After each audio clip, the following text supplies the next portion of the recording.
Yo, halo ibu semua. Berkumpul lagi di channel kesayangan kita, Biru Nima.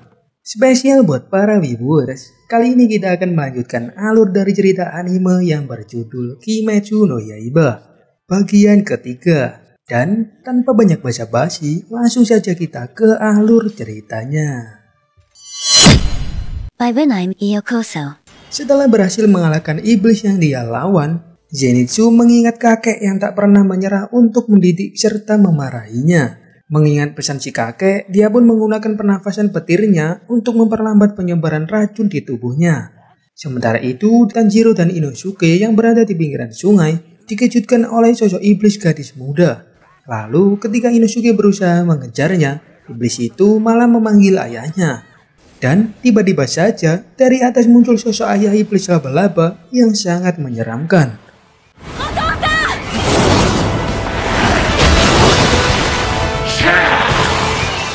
Saat Inosuke akan dihantam, Tanjiro ini mencoba untuk memotong lengan iblis itu. Namun pedang dengan teknik pernafasannya itu tak mampu menebasnya. Mereka terus bertarung dengan iblis itu hingga membuat Tanjiro ini menjadi terlempar jauh meninggalkan Inosuke sendirian.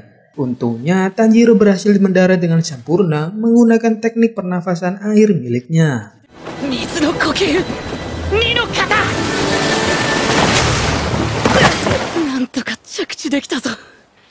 Setelah itu dia mendengar suara teriakan seseorang dari dalam hutan.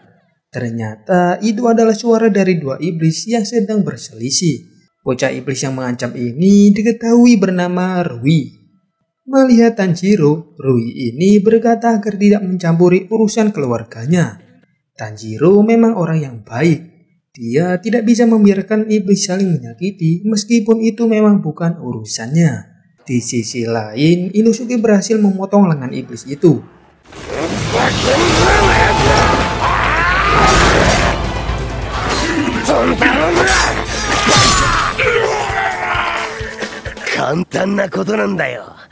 Namun iblis itu malah langsung kabur dan bersembunyi di atas pohon. Ternyata iblis itu bukan hanya bersembunyi. Dia malah berevolusi menjadi monster yang menyeramkan dan lebih kuat dari sebelumnya. Inosuke mencoba menebas iblis itu dengan kekuatannya. Namun kedua pedangnya ini malah tertancap di leher iblis itu. Dan tiba-tiba saja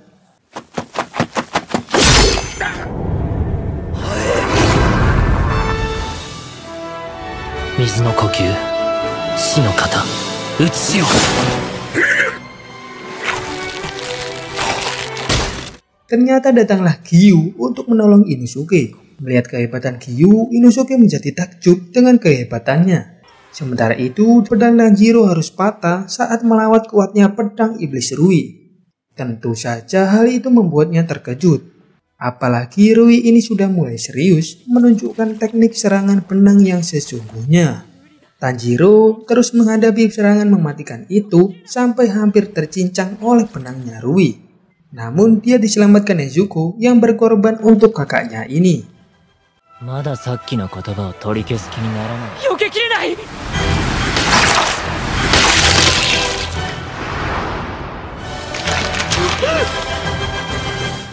Melihat hal itu, Rui ini benar-benar tak menyangka dan sangat iri dengan sikap kekeluargaan mereka. Rui pun ingin merebut Nezuko untuk dijadikan bagian dari keluarganya. Mendengar hal itu, Tanjiro ini menjadi sangat muak dengan prinsipnya Rui. Dia pun bertekad untuk bertarung dengannya. Rui pun menanggapi Tanjiro dengan menunjukkan jati dirinya yang asli, yaitu sebagai salah satu dari anggota 12 iblis bulan.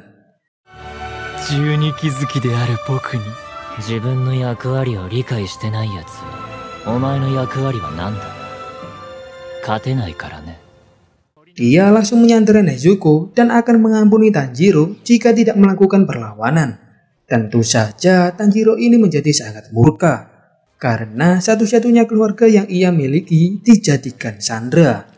Dan dia pun akhirnya menyerang Rui dengan sekuat tenaga yang dimilikinya.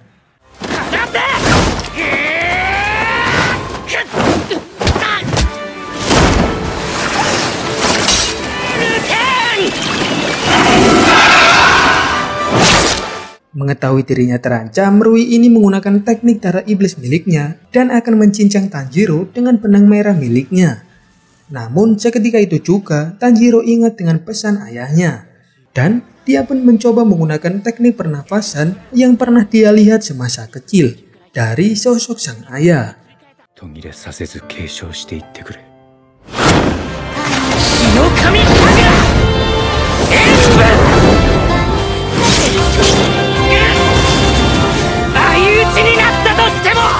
Tanjiro juga dibantu dengan kekuatan darah iblis milik Nezuko. Dan akhirnya mereka pun berhasil menebas leher si iblis Rui.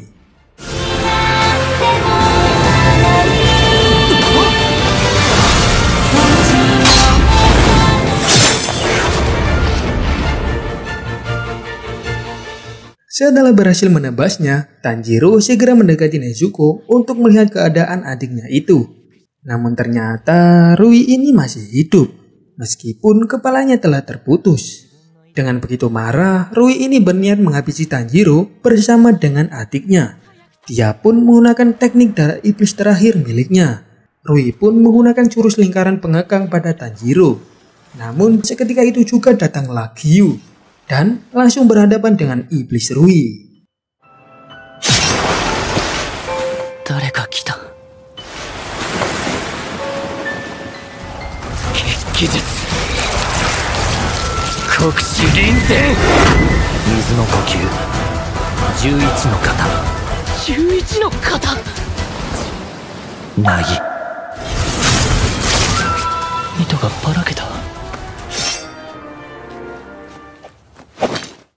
Setelah pertarungan itu dimenangkan oleh Tomioka Giyu, di lain tempat, Zenitsu yang tak berdaya dan kesulitan untuk bernafas, dia didatangi oleh seorang Hashira yang bernama Kojo Shinobu untuk mengobatinya. Zenitsu ini diberikan penawar oleh Shinobu untuk menyembuhkan racun pada tubuhnya. Setelah itu, Shinobu ini melanjutkan pencariannya untuk memburu iblis. Dan benar saja, tak lama kemudian dia menemukan iblis yang sedang menyerang seorang pasukan pemburu iblis. Namun Shinobu ini dengan mudahnya menjatuhkan iblis perempuan itu dan menanyainya beberapa hal. Sayangnya karena terus ditanyai sambil diancam secara lembut, iblis ini pun menjadi sangat marah. Dan akhirnya pertarungan antar keduanya pun tak dapat dihindari.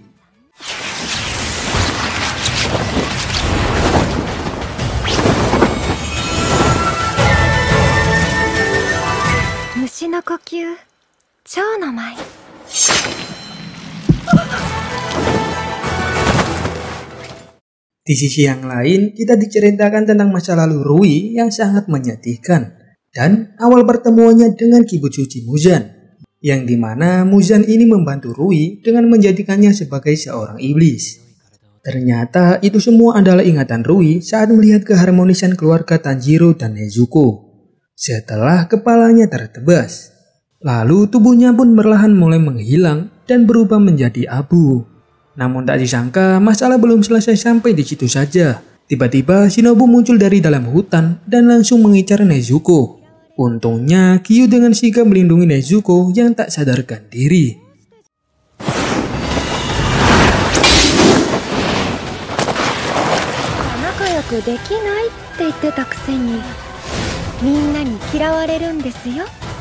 Dengan sangat sopan, Shinobu ini meminta Giyu untuk tidak menghalangi tugasnya.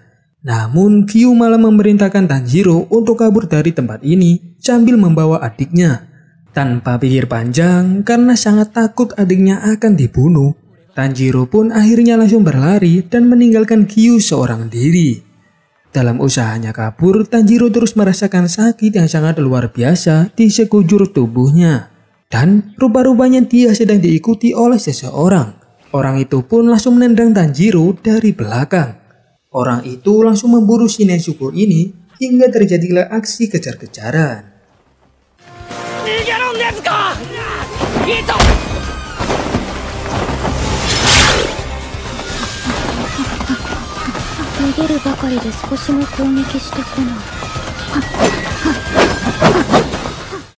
Sementara itu di sisi lain, dua Hashira ini masih terus berselisih. Namun Shinobu ini masih terus berusaha untuk mengejar Tanjiro dan adiknya. Dia juga mengingatkan jikalau Giyu telah menangkap dirinya, masih ada satu orang lain yang dibawa Shinobu, yaitu muridnya sendiri. Setelah itu Shinobu pun akhirnya bisa dihentikan oleh Giyu dan dikunci pergerakannya.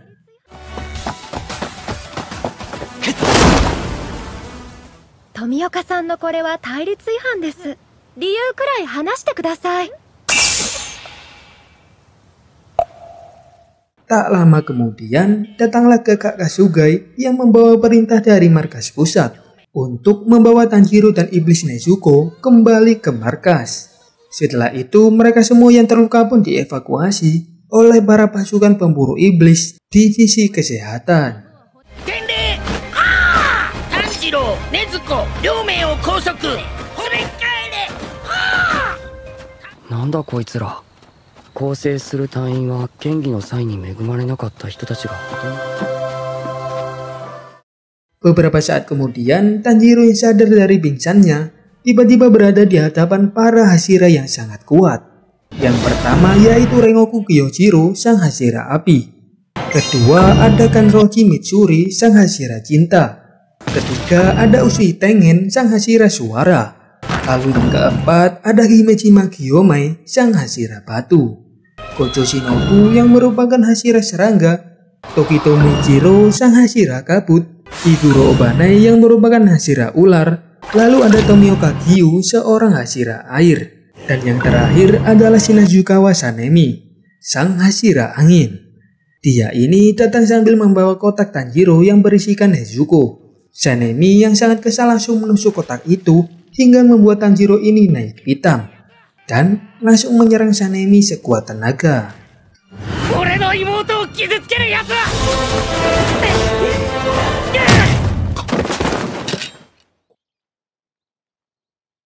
Setelah kericuhan itu, kemudian datanglah Kagaya Ubuyashiki yang merupakan pimpinan tertinggi dari pasukan pemburu iblis. Dengan sangat sopan, Sanemi ini bertanya pada tetua pimpinan, mengapa Tanjiro diperbolehkan membawa iblis dalam perjalanannya. Tetua pimpinan lalu menjelaskan kalau semua ini adalah permintaan dari mantan Hashira, yaitu Bapak Urokodaki Sakonji. Beliau meminta agar semua memaafkan Tanjiro, dan Tanjiro inilah yang akan bertanggung jawab untuk melindungi Nezuko. Bila nantinya Nezuko ini menyerang manusia, maka Tanjiro, Urokodaki, dan Giyu ini akan membelah perutnya sebagai tanda permintaan maaf. Mendengar hal itu, Sanemi ini masih belum puas. Dia pun menyayat tangannya dan memberikan darah segar pada Nezuko agar dia mengeluarkan sifat aslinya. Oyakata-sama, shoumei shimasu yo ore ga.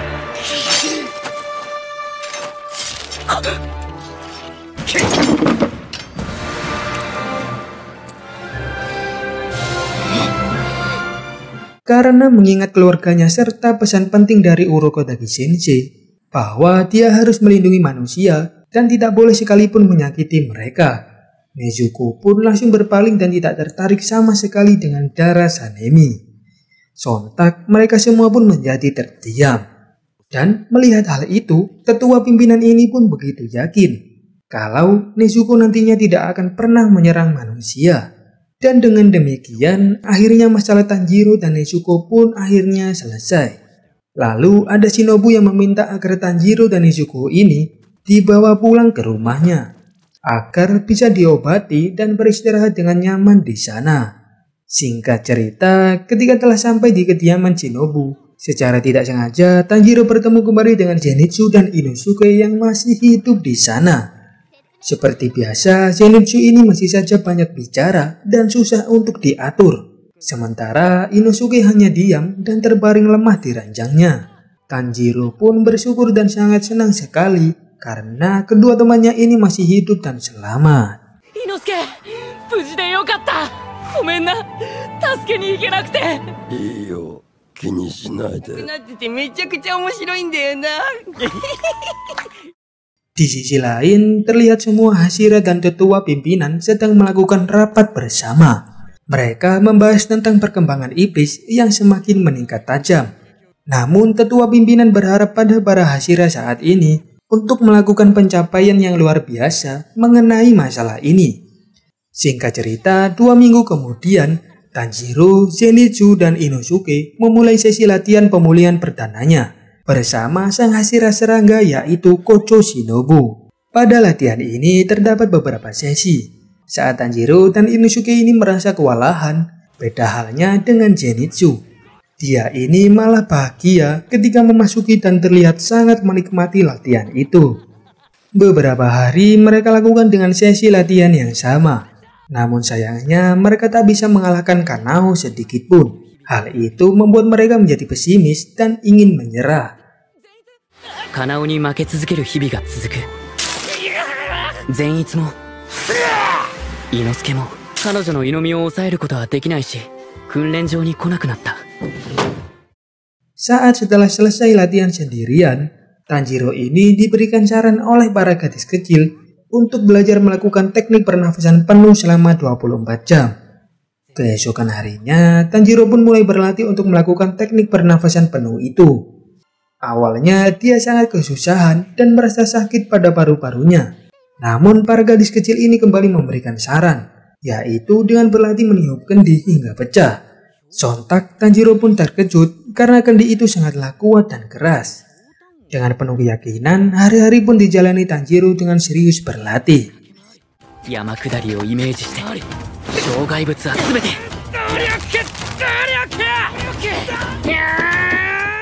Hingga pada suatu malam, Tanjiro yang fokus berlatih didatangi oleh Shinobu dan memberinya beberapa motivasi agar semakin semangat. Bahkan demi membantu latihan pernafasan penuh Tanjiro, 3 bocah ini rela berjaga saat Tanjiro sedang tidur dan membangunkannya ketika dia lengah dengan pernafasannya.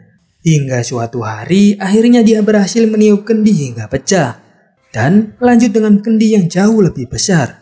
Melihat hal itu, Zenitsu dan Inosuke pun merasa iri dan termotivasi. Akhirnya mereka berdua pun mulai berlatih untuk mengejar ketertinggalannya dari Tanjiro.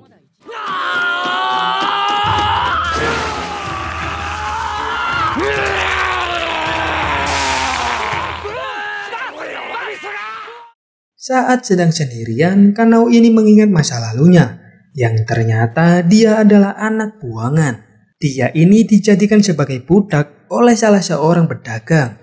Saat di jalan, pedagang itu bertemu dengan Shinobu dan kakaknya. Dan karena kakak Shinobu ini kasihan, dia pun membeli Kanao dari pedagang itu. Lalu membawa Kanao ini kembali untuk dibersihkan. Ternyata Kanao ini telah mengalami mati rasa. Karena hal itu, dia tidak bisa membuat keputusannya sendiri. Lalu kakak Shinobu yang baik ini pun memberikan koin untuk digunakan Kanao saat akan mengambil keputusan. Beberapa hari kemudian, Tanjiro dan Inosuke ini mendapat sebuah kabar kalau pedang barunya akan segera tiba. Sontak, mereka pun menjadi sangat senang dan menyambut penempa pedang mereka masing-masing. Namun ternyata yang terjadi malah sangat mengejutkan.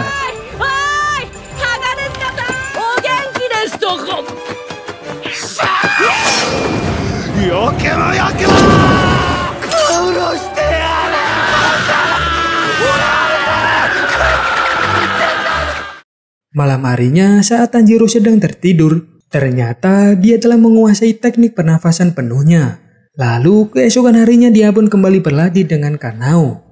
Dan akhirnya usaha keras yang dilakukannya kali ini membuahkan hasil. Dia mampu melampaui Kanao dalam setiap sesi latihan. Baik itu latihan refleks maupun latihan kejar-kejaran. Sementara itu, Zenitsu dan Inosuke terus berlatih dengan sangat serius untuk menyusul Tanjiro. Beberapa saat kemudian, Shinobu memastikan kalau kondisi tubuh Tanjiro sudah sehat dan siap untuk melaksanakan misi selanjutnya. Kemudian, scene berpindah beberapa bulan sebelumnya, di mana Muzan ini telah memanggil dan mengumpulkan para iblis bulan bawah. Muzan ini muncul dan berpenampilan sebagai seorang wanita. Karena hal itu, para iblis bulan bawah menjadi tak mengenalinya. Dengan sangat serius, Muzan bertanya mengapa iblis bulan bawah bisa selama ini. Sedangkan lebih dari 100 tahun lamanya, anggota iblis bulan atas tak pernah terkalahkan. Selain itu, iblis bulan atas jauh lebih bisa diandalkan dan mampu menghabisi seorang Hashira sekalipun. Saat itu ada salah satu iblis yang menggerutu di dalam hatinya. Namun sayangnya Muzan ini bisa membaca isi hati dan pikirannya. Jadi dia ini paham betul kalau anak buahnya tersebut telah membangkang. Karena ketakutan, iblis lain yang berada di sebelahnya ini langsung kabur dengan cepat menjauh dari Muzan. Tapi walaupun telah berusaha kabur, iblis ini tetap tewas mengenaskan di tangan Muzan. Dan dia pun menghabisi satu persatu iblis bulan bawah itu.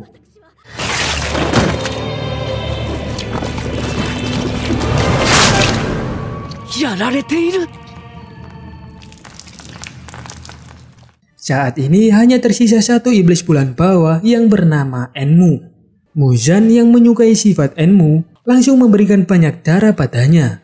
Seketika itu juga Enmu pun mendapatkan kekuatan berlipat ganda karena bisa menyesuaikan diri dengan darahnya Muzan. Sebelum pergi, Muzan ini memerintahkan Enmu untuk membunuh seorang Hashira dan seorang pemburu iblis yang mengenakan anting Hanafuda.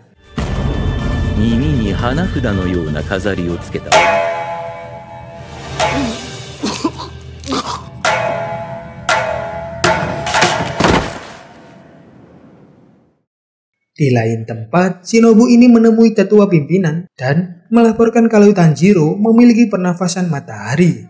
Dia meminta pada tetua pimpinan agar Tanjiro bisa dilatih oleh Rengoku, sang Hashira api. Karena kemungkinan dia tahu mengenai pernafasan matahari yang dia maksud. Di sisi lain, Tanjiro dan teman-temannya dihampiri oleh kakak Kasugai. Burung ini menyampaikan informasi kalau korban kereta api Mugen terus bertambah. Tanjiro, Inosuke, dan Zenitsu ini diminta untuk segera bergabung dengan Rengoku Kyojiro, sang Hashira api. Singkat cerita, mereka yang sudah semakin siap ini melanjutkan latihan terakhir untuk memecahkan kendi besar dan kuat itu. Hingga akhirnya mereka pun berhasil.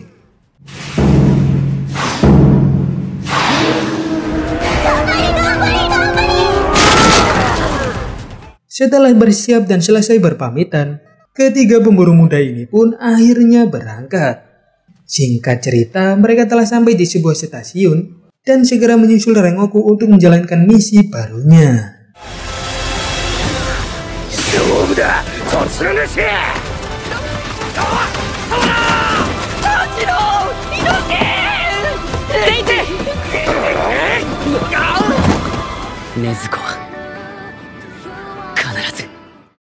Oke viewers semua, terima kasih buat kalian yang sudah nonton sampai akhir. Semoga enjoy, jangan lupa bahagia. See you again and bye-bye.